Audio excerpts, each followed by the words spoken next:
Assalamualaikum warahmatullahi wabarakatuh. Kami dari kelompok 6 akan membawakan biografi tentang Umar Chapra.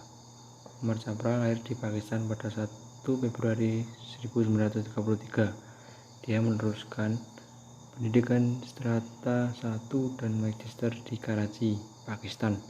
Umar Chapra aktif melakukan penelitian sistematis terhadap gagasan-gagasan pada prinsip-prinsip tradisi Islam untuk mewujudkan sistem ekonomi yang sehat. Umar Chapra pensiun pada tahun 1999. Paskibrah dan jasanya dalam dunia ekonomi Islam, dia mendapatkan banyak sekali penghargaan. Yang selanjutnya, konsep falah dan hayatan thayyibatan. Dalam bukunya Umar Chapra dengan judul Islam dan Tantangan Ekonomi, inti dari buku ini adalah tentang tantangan ekonomi bagi negara-negara muslim. Sebab kedua konsep ini berasal dari Islam, diajarkan Islam dan hendaknya pula diterapkan dalam kehidupan muslim untuk mewujudkan kebahagiaan dunia akhirat. Pemikiran ekonomi selanjutnya dari Umar Chapra adalah dalam kebijakan moneter.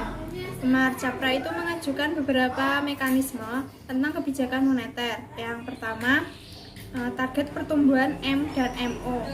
M itu sendiri adalah peredaran uang yang diinginkan, sedangkan MO adalah uang dalam sirkulasi pada bank sentral atau perputaran uang yang terjadi di bank sentral itu sendiri, sehingga M dan MO itu harus seimbang dengan sasaran ekonomi nasional yang diinginkan, yang bertujuan kepada kesejahteraan nasional.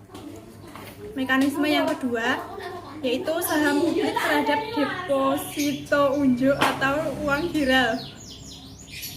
Uang giral pada bank komersil digunakan untuk pembiayaan proyek-proyek yang bermanfaat secara sosial tanpa menggunakan bagi hasil.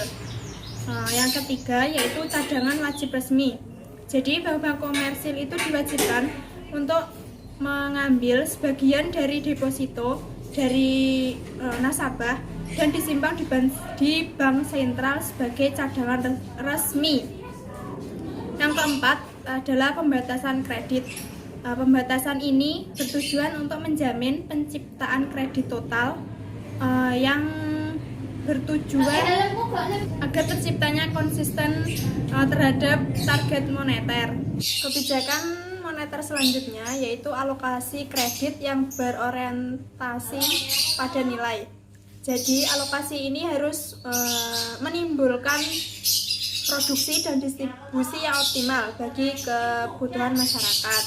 Yang selanjutnya yaitu teknik yang lain.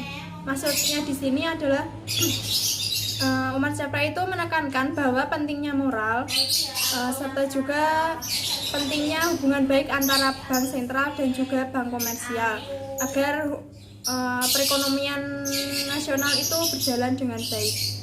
Selanjutnya, sistem perbankan dan lembaga keuangan.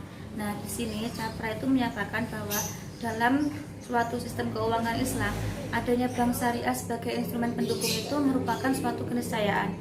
Dan untuk melakukan standarisasi produk dan juga jasa di bank syariah itu hendaknya melakukan forum diskusi antar ulama fikih sebagaimana yang dilaksanakan oleh IDB, yakni dengan membuat lembaga diskusi yang disebut Council of Islamic Bank. Nah, Chapra juga menekankan peran moral para pelaku pasar, sebab tanpa adanya moral, segala cara itu dapat dihalalkan untuk melanggar hukum. Nah, bank syariah ini juga harus memiliki Dewan Pengawas Syariah yang disebut dengan DPS, yang mana DPS itu bertugas untuk memastikan kesesuaian transaksi yang dilakukan bank dengan prinsip syariah. Chapra juga mengusulkan DPS di bank sentral yang mengawasi segala operasional bank, sehingga bank-bank lain itu juga dapat menikmati fasilitas ini. Selanjutnya yaitu konsep negara sejahtera. Makna dari sejahtera haruslah diperjelas. Menurut Chapra, sejahtera bukan berarti yang kaya, namun yang ideal, yaitu keadaan di mana terjadi keseimbangan antara keadaan material dan spiritual yang diperoleh dari sumber-sumber daya yang ada. Oleh karena itu, negara Islam dapat dikatakan menjadi negara yang sejahtera atau ideal bila mana martabat batin dan moral masyarakat meningkat. Kewajiban-kewajiban masyarakat sebagai khalifah di bumi terhadap sumber daya alam telah ditunaikan, dan tegaknya keadilan serta lenyapnya penindasan. Negara sejahtera menurut Islam bukanlah negara kapitalis ataupun sosialis, akan tetapi negara dengan konsep Islam dan kehidupan Islami. Demikian dari kelompok 6, ada kurang lebihnya mohon maaf. Wassalamualaikum warahmatullahi wabarakatuh.